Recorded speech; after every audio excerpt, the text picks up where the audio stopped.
What's up? It's your boy Modern Ninja the Nerd. Merry Christmas Eve, and this is the 15 days of Contentmas.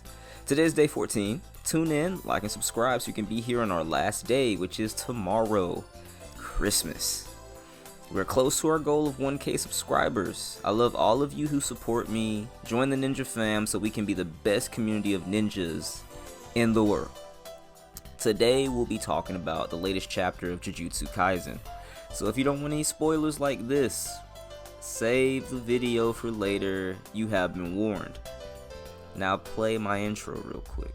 The monsters. Hold on, wait a minute, let me get a key rising when I'm ventilating, demonstrating, captivating, assimilating. When you niggas singing, saying I'm the fucking best. Better get your best, nigga, color me impressed. Swear the streets blessed, all up in your chest. Kill you with my sword, guess I gotta clean my mess. The fact that you niggas see me playing, it's only natural, I'm super just saying. So we start this panel off with Higuruma cursing his lack of battle experience as he is hit with Cleave. Kusakabe activates a simple domain to try and limit Sukuna's technique a bit.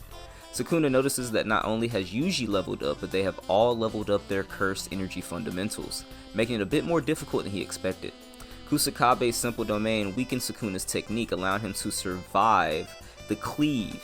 Kusakabe then notes that if hit with a dismantle, a cleave, or a bisect the world, it will be instant death if it landed full on. Not to mention, Sukuna wasn't using Fugo either, the fire technique that killed Jugo. He figures if it killed Jogo so easily, it would make short work out of them. Kusakabe decides that worrying about it won't help anything. For the time being, he'll just assume Sukuna can't use it for whatever reason. He asks Higuruma if he can move, and Higuruma says there's no problems here. Higuruma apologizes and said he's sorry. They got the confiscation, but instead of his cursed technique being confiscated, it was Sukuna's tool. Unsheathing his sword, Kusakabe says that's plenty.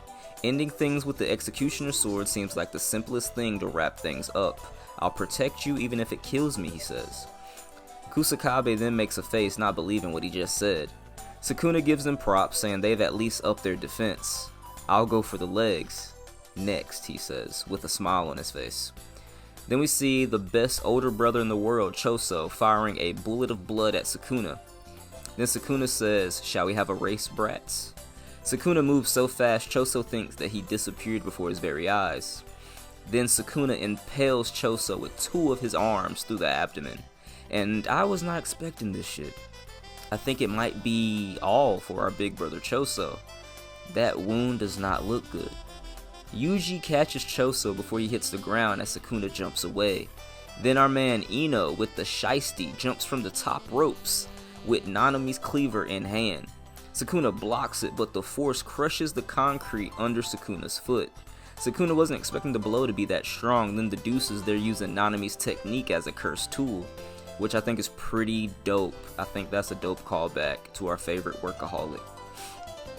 They're putting that weapon to good use.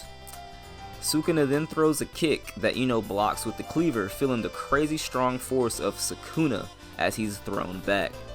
Yuji and Kusakabe dash in but gets attacked with slices from Sukuna, to which Kusakabe and Yuji blocks.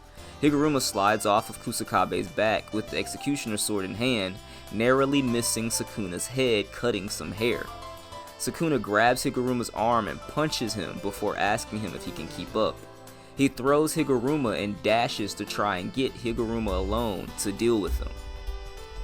Kusakabe yells for Yuji to catch up with Sukuna so he doesn't get Higuruma alone, effectively killing him.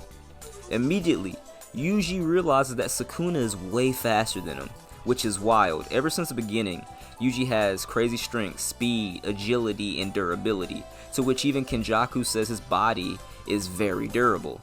So to see Yuji outclassed in physical ability just shows how the levels are different with these two. Higuruma regains himself as Sukuna jumps into Higuruma's level of the building that he landed on. The building collapses with Sukuna's technique, and then we get a flashback to someone saying Higuruma's technique might be a solid way to get Fushiguro back.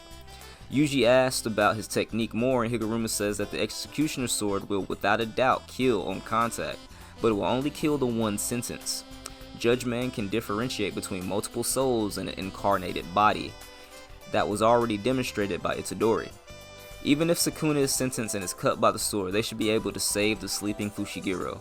which by this point, I thought Sukuna was fully realized, and I thought Fushiguro was dead. Though, maybe this is a way to get him back after what seems to be all hope being lost. Yuji catches Higuruma relaxing outside and he asks him if he has a death wish. He tells him even though he doesn't have reverse technique, he's taken a pivotal role against Sukuna. Higuruma said he abandoned and has been abandoned by the law. In the end, he wants to be the one who punishes himself. He says it's like Yuji said, he feels he should play his part to completion and die in his fight against Sukuna. Yuji says he feels the same, but also feels that maybe Higuruma should go back to his life. He said, "Don't say such ridiculous things. I've become someone who can't even look you in the eyes no more." We then go back to the present and we see a bloodied Higuruma after the building collapse with his domain amplification around him. Sukuna notices the domain amplification, saying he nullified his technique. Higuruma became a sorcerer 2 months ago and was growing at a tremendous rate. Sukuna was completely enthralled. From the dazzling light of his lethal blade that once again shone the unbounded raw talent that rivals even Satoru Gojo. Everyone who knows Higuruma mutters the same thing. That guy's a genius. And then we get this dope ass picture of Higuruma about to give Sukuna his all. This chapter wasn't what I was expecting, but at the same time I'm not disappointed. The trial somewhat worked, but not in the way they all thought. Sukuna, even weakened a little, is still a force to be reckoned with in physical stats alone. He loves his handicap and he sees great potential in Higuruma. Though I'm not sure how I feel about them comparing him to Satoru Gojo. Which also, I'm not sure if you guys are keeping up with some of these conspiracy theories, but since this chapter appeared on the 24th, essentially, they say that the next chapter should be Gojo's return as he does the full realization of his character and how he reaches true enlightenment. I can go into that theory in a later video, but I'm pretty sure most of you know what I'm talking about. But if that's the case, I don't think Higuruma is gonna be on the level that rivals Satoru Gojo, even with the Executioner's Blade. Only person I see beating Sukuna is Yuji somehow, and Gojo, because even with this blade, I don't think Higuruma's going to land a clean hit. He's just not there physically, in my opinion. But what do you guys think? Tell me what you think in the comments below. What do you think is going to happen next? Do you feel like this chapter was a letdown after waiting 2 weeks for it to come out? Do you think it had the right amount of hype? Was this how you expected this chapter to be? Tell me in the comments. I'll like it all. I'll read all of your comments. Hope you guys know. I read every last one of your comments. And I do care what you say, and I will listen. I'll hear you out. I'll even debate you if you'd like. But please comment down below, like, subscribe, join the Ninja fam. We have one more day of Contentmas here. It'll be tomorrow. I'll try to make it special for you all that's been here since the beginning. I'm not gonna like the video too much, but it is what it is. Please subscribe so we can hit this goal of 1K before the new year is brought in. I love you all, and I hope you have a blessed Merry Christmas. See you all in the next arc. Peace.